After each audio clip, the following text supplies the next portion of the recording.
What if the vast darkness beyond the Milky Way is not empty but remembering, holding truths about us that we have yet to see? Tonight we go to that edge not for astronomy but to awaken. Brace yourself. What you think is the outer limit is actually the threshold to your inner world. There is a human gesture older than history, a turning of the face upward. We have done it around fires, on shorelines, under volcanic smoke. We lift our eyes and something in us alters. When our instruments finally reveal the rim, that distant seam where our galaxy thins into fragile stars, and then into a vastness our maps cannot yet hold, something older than science stirs. That stirring is not merely curiosity about distance. It is an echo, an interior call that the psyche recognizes as an invitation to examine itself. The edge is therefore twofold. Spatially, it marks a limit. Psychologically, it marks a summons. To approach an edge is to meet a boundary circumstance. Boundaries ask for attention. They force definition, because things must be named before they can be met. But there is another function. Boundaries teach us what we already carry. Standing on a cliff does not just reveal the cliff. It clarifies how you stand. Similarly, facing the Milky Way's boundary clarifies how the mind confronts the unknown. Does it lean forward in reckless triumph, eager to claim and own? Does it recoil into defensive explanation, insisting on easy certainty?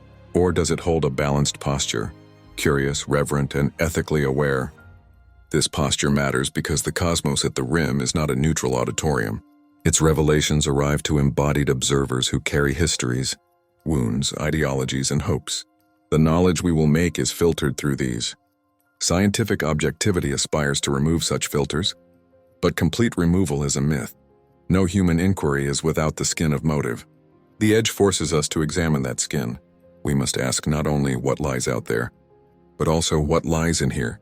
The outer question becomes the lever that opens the inner door. There is psychological practice here. The person who gazes outward is required to practice reflection, a witness practice where desires, fears, and projections are named. Otherwise, projection happens unconsciously. Emptiness out there becomes a canvas for private longings, and we mistake our own longing for cosmic fact. History shows us the danger. Explorers who impose narratives of greatness upon uncharted lands, then justify exploitation by claiming destiny. The Milky Way's edge invites a different ethic, clear-eyed exploration paired with inward vigilance. Another point, edges invite initiation. Nearly every tradition has rites for those who pass thresholds.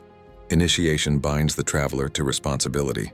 For those who go to the cosmic edge, whether in thought, experiment, or actual voyage, rites of reflection must be modernized. These rites could be institutional, ethical oversight that includes not only safety but meaning, narrative practices within labs that inspect motives and cultural implications, community dialogues that translate discovery into public sense-making.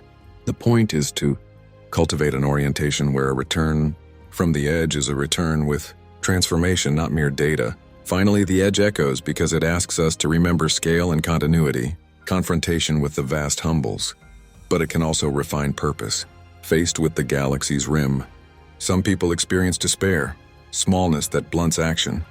Others experience a renewed sense of belonging, a feeling that if the cosmos is vast, so too must be the responsibility of those who explore it. The healthy response is not sentimental, or nihilistic retreat, but a disciplined humility that transforms curiosity into stewardship. The edge then becomes a teacher. It tests whether our capacity for knowledge includes a corresponding capacity for ethical care. So stand for a moment at that imagined rim and listen. The echo you hear is not only a cosmic whisper, it is the voice of conscience. Let the outer boundary be also the inner mirror, and let the meeting of the two produce a new kind of knowing, one where discovery is always accompanied by responsibility. We speak of looking at the stars as a primitive act, yet primitive does not mean primitive in value. It means foundational. The human mind is a patterning organ. Faced with cosmic scatter, we shape constellations to hold meaning. This habit has been maligned in certain modern circles as mere superstition, an error to be corrected by measurement. But it was not stupidity that invented constellations. It was a form of intelligence, symbolic intelligence that allowed communities to anchor memory and coordinate action across seasons. The stars function as mirrors because the patterns we read outside are patterned by patterns within. Consider the human impulse to map. We project stories onto skies because stories are the neural infrastructure of ethics and identity. A band of light spanning the night becomes a river of tale. A bright star becomes a marker of hope or doom. In these projections, the psyche externalizes its deepest tensions and thus organizes them into a public grammar. The heavens thus speak back by making private states communal. When a culture calls a star guide, it simultaneously shapes social practices of navigation and the interior disposition of trust. Symbols bind cognition and collective life. This is more than metaphor. The living power of cosmic imagery is operative in political and moral life. Societies that treat the sky as resource tend to produce metaphors of extraction and dominion. Societies that treat the sky as sacred tend to produce metaphors of guardianship and reciprocity. The myths we carry about the heavens influence everything from policy to pedagogy. Therefore, the act of reading the sky is never just cultural decor. It is an act that scaffolds civic imagination. Another dimension. Stars mirror personal archetypes. The guide, the wanderer, the shadow. These roles are literally cast into cosmic images. When an individual projects the shadow onto cosmic darkness, they externalize inner conflict and can therefore relate to it. The work then becomes to reclaim projection, to see the shadow as a personal and collective invitation to integration rather than to exile. Symbolic reading of the stars becomes therapeutic when it fosters reflective practices that translate constellational images into personal narratives of growth. Practically speaking, scientists and communicators should treat cosmic discovery not as neutral content but as narrative input. How a new discovery is framed will enter into the symbolic reservoir of culture and alter future behavior. This responsibility implies collaboration. Astrophysicists working with storytellers, educators, and ethicists to craft frames that sustain life rather than erode it. Instead of leaving the public to derive ad hoc myths, we can steward symbol formation in ways that foster resilience and wonder. Finally, the mirror metaphor is also an ethical check. As much as the stars reflect us, we must choose what we bring to the mirror. Vanity, greed, fear, these distort reflections. Generosity, curiosity, humility, and these clarify them. The invitation then is to cultivate inner images worthy of the sky's luminous gifts. The urge to pass boundaries is ancient. It fuels science and art, rebellion and exploration. Yet desire is ambivalent. It can be a guiding flame or a consuming fire. When we project raw desire onto the cosmos without examining its quality, the results risk replicating our worst patterns on a larger scale. The hunger to go beyond the Milky Way thus requires interrogation. Whose hunger is it? Is it the hunger of community enrichment, of shared discovery, of humility? Or is it the hunger of conquest, immortality, and control? We can trace this ambivalence in history. Voyages that began in noble curiosity frequently morphed into enterprises of extraction. The shadow of motive, unexamined greed. Desire for dominance turns exploration into a project of entitlement. The cosmic ambition of a culture that has not integrated its shadow will likely externalize that shadow into instruments and institutions. Thus, before new horizons are crossed, it is prudent to ask, what psychic soils do our technologies grow from? Individuation reframes hunger. Rather than asking only, how far can we go? Individuation queries, what do we become as we go? Maturity of motive matters. The explorer who has undergone inner transformation tends to prioritize stewardship, reciprocity, and the preservation of life. In contrast, the unexamined explorer risks repeating colonial patterns at cosmic scale. To guard against this, scientific programs should embed reflective processes, mentorship that includes moral formation, institutional rituals of accountability, and public discourses that interrogate motive. Another key idea: hunger can be harnessed. The drive to go beyond can be a source of collective inspiration if it is channeled into activities that cultivate common goods, shared knowledge, protective measures, and collaborative governance structures for off-planet endeavors. Channeling requires governance by both technical safeguards and moral imagination. Governance, then, is not merely regulation. It becomes a practice of aligning collective appetite with long-term flourishing. Psychologically, we must also examine personal stories. Many individuals who become engineers, scientists, and visionaries are propelled by personal wounds, loss, abandonment, a desire to prove worth. These life narratives shape how discoveries will be used. Mentorship and reflective training can help professionals recognize such factors, transforming a career of potency into a vocation of responsibility. Finally, the danger of mastery is a metaphysical caution. All mastery assumes a model of separation, subject mastering object. Yet the cosmos, especially at its rim, teaches relationality. At the galactic edge, mastery without empathy is not only unethical but self-defeating. A cosmos treated as a resource will not keep covenant with life. The healthier posture, one of partnership, recognizes that we are enmeshed in mutual dependency. Desire, then, must be disciplined by relational imagination.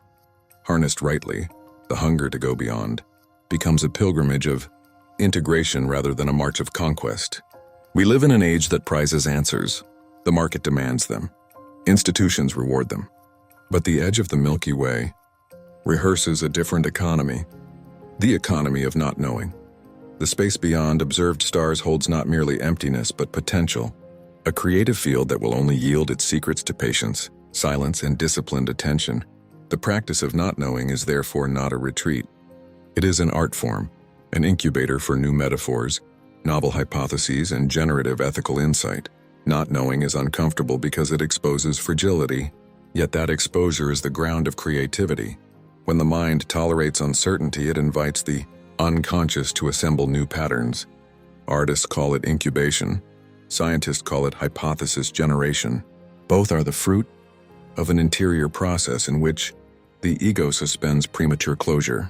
Training for edges, then, requires cultivating capacities, contemplative attention, reflective journaling, team rituals that honor pause, and funding models that value long cycles of inquiry. Practically, organizations should build dark rooms, where teams sit with unanswered questions without demanding immediate products. These rooms do not mean abandoning accountability. They mean redesigning timelines so that not knowing can be methodical rather than chaotic. Peer review must appreciate negative results and open questions as part of knowledge growth, not as failures. Media must resist the temptation to misframe uncertainty as incompetence. In short, we must change the cultural grammar that equates speed with success. On a personal level, learning to dwell in the dark requires humility. The mind must trade the illusion of omnipotence for the discipline of restraint.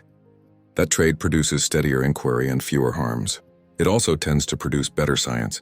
Many breakthroughs arise when a question is held patiently until unexpected connections appear.